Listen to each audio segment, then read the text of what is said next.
When I first met Hannah, I thought I had found the woman I was meant to spend forever with. We were young, both still in college, and she seemed to shine in every room she entered. I was instantly drawn to her energy, her laugh, and the way she carried herself with confidence. We fell for each other quickly, the kind of whirlwind romance that makes you believe in fate.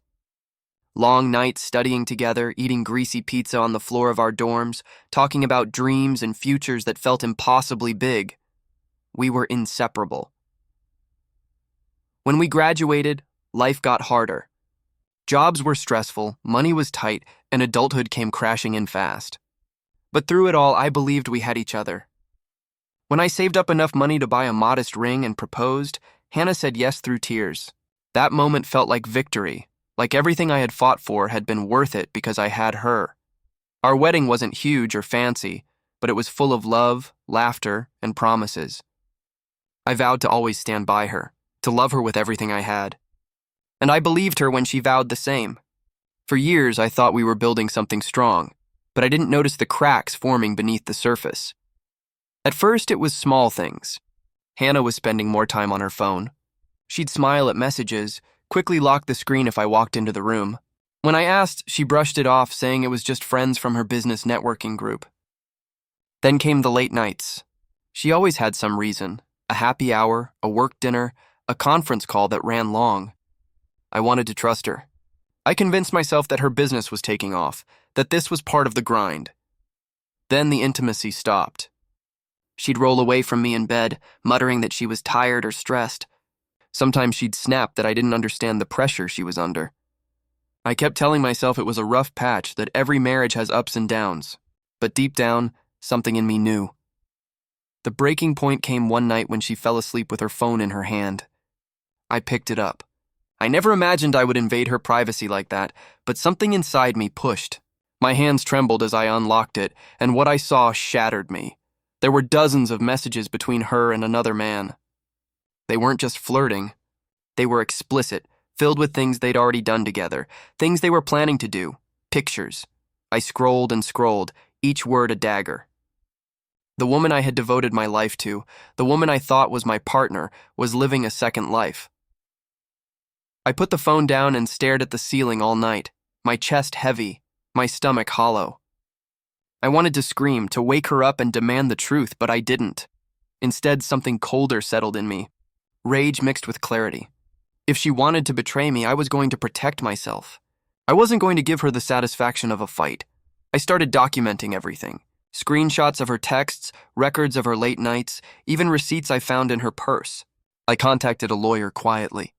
If she thought she was getting away with it, she was wrong. And then karma stepped in.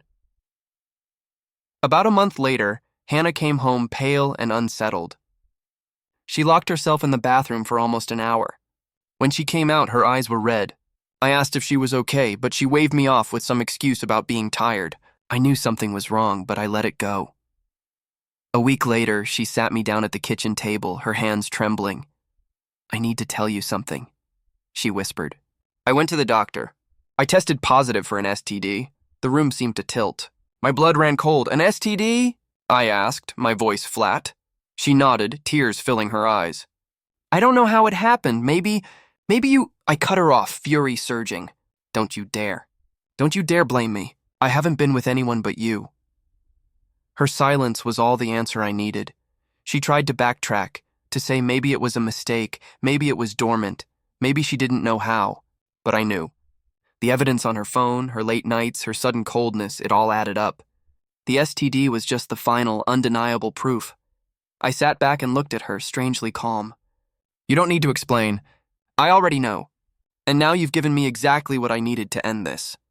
The next morning, I handed her divorce papers. Her reaction was explosive. She cried, screamed, begged. She said it was a mistake, that she didn't mean to hurt me, that we could work through it. But the betrayal was too deep. She hadn't just broken our vows. She had risked my health, my life, for her selfishness. There was no coming back from that. The divorce was brutal for her. My lawyer had the evidence. Courts don't look kindly on infidelity, especially when it's documented so clearly. She lost the house, most of the financial security she thought she'd rely on, and a good deal of her reputation. Friends and family who once adored her looked at her differently now, and karma wasn't done with her. The man she had been cheating with, the one she risked everything for, he disappeared the second things got complicated. From what I heard, he ghosted her as soon as her diagnosis came to light. Word spread quickly in her social circles, and soon she was alone. Meanwhile, I got tested. I can't describe the relief when the results came back negative. Somehow, by sheer luck or timing, I had been spared. She had destroyed herself, not me. Months passed. I focused on rebuilding my life. At first, it was hard. I'd wake up alone in the house we once shared, haunted by memories of what I thought we had. But over time, the silence became peace. I reconnected with friends, picked up old hobbies, started living for myself again. Every now and then, Hannah tried to reach out. At first, it was apologetic messages, begging for another chance. Then it turned into angry accusations, as though I was the one who had ruined everything. Eventually, the messages turned into pathetic pleas. She was lonely, struggling, desperate. I didn't respond to any of them, because I had already seen the truth.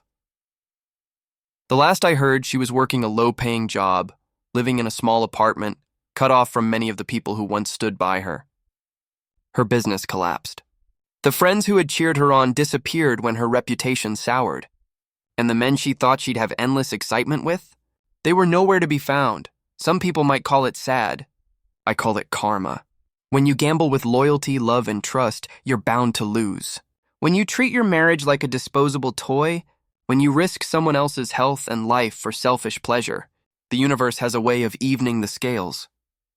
Hannah thought she was untouchable, that she could have it all, the security of a husband and the thrill of other men. She ended up with nothing. I walked away clean, my dignity intact, my future still bright. She walked away with shame, regret, and the bitter taste of her own choices. Karma struck hard, and it struck fast. And the best part? I didn't have to lift a finger. She destroyed herself.